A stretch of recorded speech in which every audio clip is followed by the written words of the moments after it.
लोग आजकल कहीं न कहीं अपने आप को बहुत ही ज़्यादा होशियार, समझदार समझते हुए अपने जो ज़िंदगी के फ़ैसले हैं वो अपना दीन, धर्म, मज़हब सब कुछ भूलते हुए वो अपनी ज़िंदगी का फ़ैसला जो है खुद से कर रहे हैं और कहीं न कहीं यही वजह है कि लोग लव मैरिज के शिकार हो रहे हैं और इसी के पीछे अपनी जानें गँवा रहे हैं या फिर कुछ दिनों तक ये टिकता है उसके बाद एक दूसरे से लोग अलग रह रहे हैं। आखिर क्यों?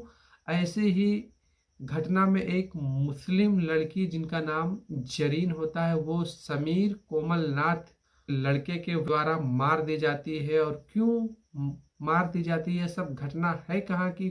जी हाँ, जानेंगे सब कुछ इस वीडियो में। अगर आप हमारे चैनल फर्स्ट टाइम विजिट कर रहे हैं तो जरूर कर ले सब्सक्राइब, साथ में दबा ले बेल वाली घंटी को ताकि आने वाली वीडियो की नोटिफिकेशन आप तक पहुंचती रहे। नमस्कार, सत श्री अकाल, अस्सलाम वालेकुम। मैं हूं आपका दोस्त गुलाम मुस्तफ़ा और आप देख रहे हैं कुछ मोहब्बत से मौत। जी हाँ, ये जो घटना है मुंबई के मुंब्रा की है, जहाँ पर एक जरीन नाम की लड़की रहा करती है और वो जॉब करती है।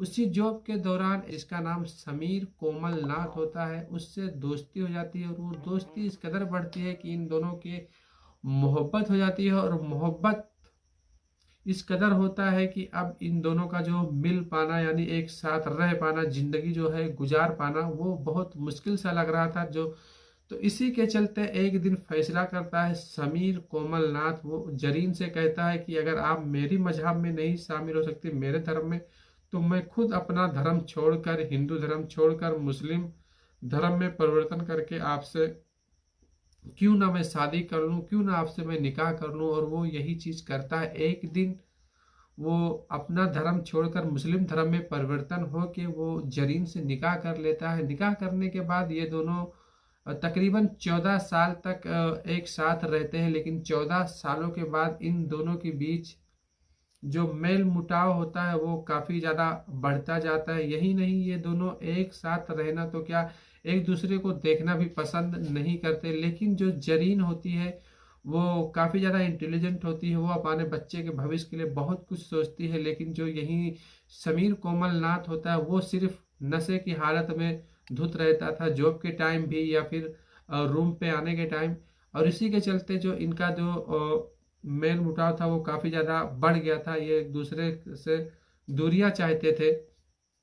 तकरीबन 14 सालों के बाद ये अचानक दूर भी हो जाते हैं और दूर होने के बाद जो ये जरीन होती है वो अपने हस्बैंड के घर से वो अपने मम्मी के घर यानी अपने मायके में चली जाती है। वो अपने फैमिली में एक लौती बेटी थी, वहां पर जाती है और साथ में अपने बेटे को भी लेकर जाती है उसके अच्छे परवरिश के लिए। वो उस बच्चे को वहां पर वो पढ़ाती है। लेकिन एक दिन जो समीर कोमलनाथ होता है उसके दिल में न जाने कौन सा ख्याल आता है कि वो अपने घर से बैग उठाता है और बैग में एक हथौड़ा रखता है। हथौड़ा रखने के बाद वो बच्चा जिस स्कूल में पढ़ रहा था उस स्कूल के ठीक गेट के सामने जरीन की इंतजार कर रहा था। और इंतजार करते करते जब जरीन वहां पहुंचती है तो वो उसका पीछा करता है। पीछा करने के बाद वो अपने मायके पहुंचता है। मायके जैसे ही पहुंचता है तुरंत वो अपने बैग से हथौड़े को निकालता है और जरीन के ऊपर तकरीबन 7 से 8 बार हथौड़े से उनके सर पे वार करता है। वो वहीं पर लहूलुहान होकर गिर जाती है और तब तक कि उसका दम भी निकल जाता है,